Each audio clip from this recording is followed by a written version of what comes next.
점점 난이도는 굉장히 어려워지고 있다고 말씀을 드릴 수 있을 것 같아요. 전망은 굉장히 밝다라고 생각을 하고 있고요.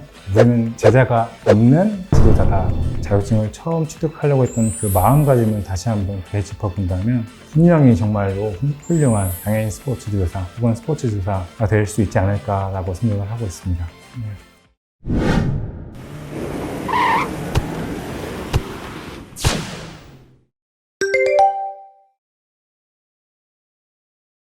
안녕하세요. 저는 이제 시대에듀에서 그 스포츠 지도사 자격증 중에서 이제 장애인 스포츠 지도사를 따기 위해서 필수 과목인 특수체육론 강의를 맡고 있는 이성진이라고 합니다.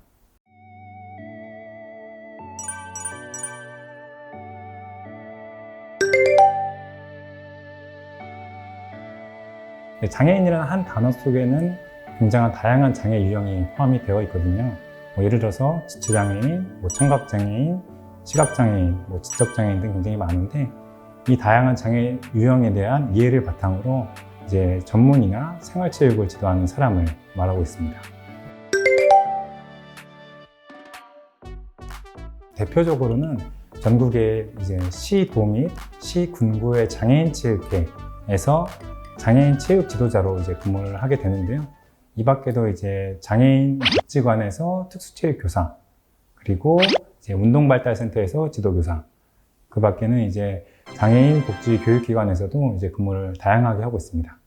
궁금한 것이 연봉 차이가 어느 정도 될까요? 시군마다의 그 수당 차이도 굉장히 크고요. 사설 같은 경우는 주는 급여가 너무 다르기 때문에 기본적인 바운더리를 말씀드리면 적게는 2천 중후반에서 많게는 3천 후반이나 4천 초반까지도 아니면 그 이상까지도 갈 수 있는 게 장애인 체육 지도사라고 말 수 있습니다.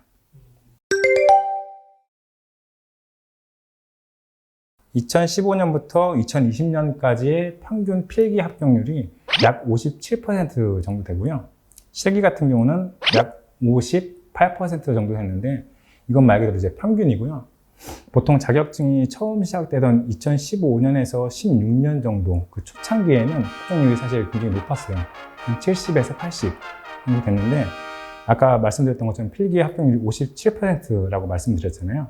그렇기 때문에 점점 난이도는 굉장히 어려워지고 있다고 말씀을 드릴 수 있을 것 같아요. 어려워지고 있는 그런 과정들을 생각해 봤을 때는 적어도 하루에 2시간 이상 꾸준하게 이제 공부를 한다는 가정하에 약 한 2달 정도 이상을 좀 바라보고 있습니다.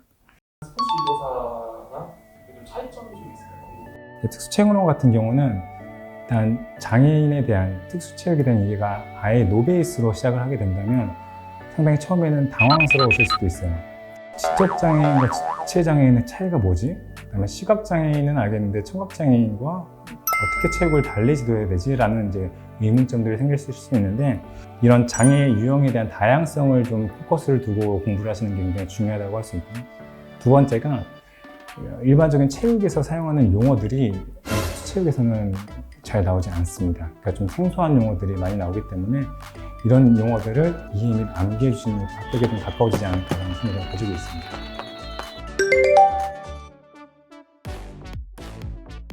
선진국으로 갈수록 장애 유형에 대한 세분화가 조금 더 디테일해지거든요. 이런 것들을 사실 국가 및 지자체에서도 사실 인지를 하고 있어요. 그래서 관련된 사업들이 계속 늘어나고 있는 추세고, 그래서 전망은 굉장히 밝다라고 생각을 하고 있고요. 국가에서도 장애인 우선형 체육센터인 반다비 체육센터를 2027년까지 150개소 이제 건립을 한다라고 공약을 했고, 때문에 이제 이 장애인 스포츠 지도사를 취득한다면 자연스럽게 해당 일자리는 늘어날 것이라고 예상하고 있습니다.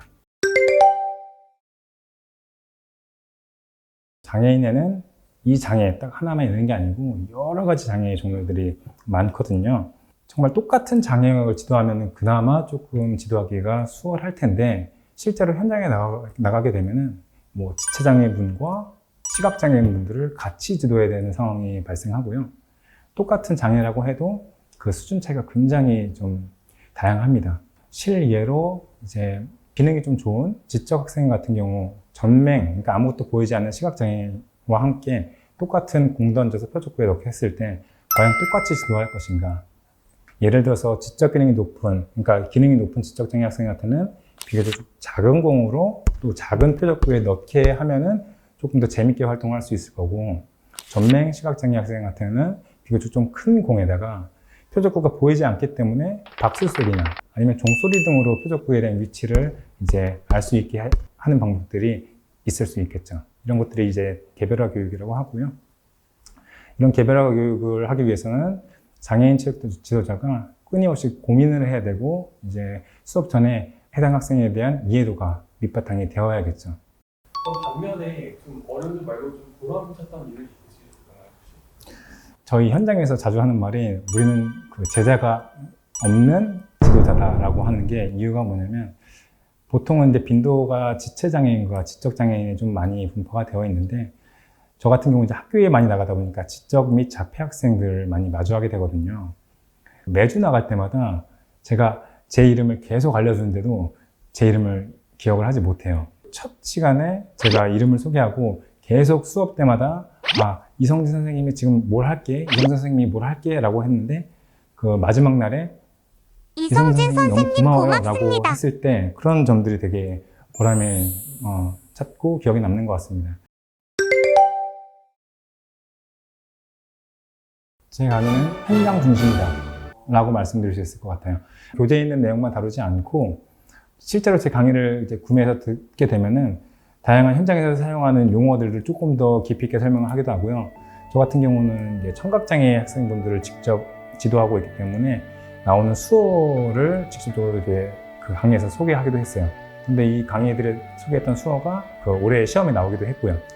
이런 점들이 조금 차별점이지 않을까 싶어요. 저는 이제 그 해당 그 학과 교수가 아닌 현장에서 직접 일하고 있는 사람으로서, 이 전공을 한 사람으로서 이 과목을 강의하고 있기 때문에 좀 더 공부하는 사람들 입장에서는 쉽게 와닿지 않을까 생각을 합니다. 이 자격증이라는 것은 말 그대로 이제 내가 이 일을 시작하기 위한 첫 걸음마 정도이거든요. 그래서 이 자격증에 맞는 대상자를 지도해보는 경험이 굉장히 중요하다고 생각을 하는데요. 지도를 하다 보면은 사실 굉장히 좀 내가 공부했던 이론적인 지식과는 벗어나는 행동들이 굉장히 많이 다가와요. 그래서 최대한 많은 경험을 해봐라 라는 코멘트를 좀 드리고 싶고요. 이런 돌발 변수들이 왔을 때 당황하지 않고 그 경험을 토대로 해서 자격증을 처음 취득하려고 했던 그 마음가짐을 다시 한번 되짚어 본다면 분명히 정말로 훌륭한 장애인 스포츠 지도사 혹은 스포츠 지도사가 될 수 있지 않을까라고 생각을 하고 있습니다. 시험을 준비하시는 분들에게 다시 한번 응원의 말씀을 드리면 저는 박수 한번 보내드리겠습니다. 네. 시대의 듀 화이팅!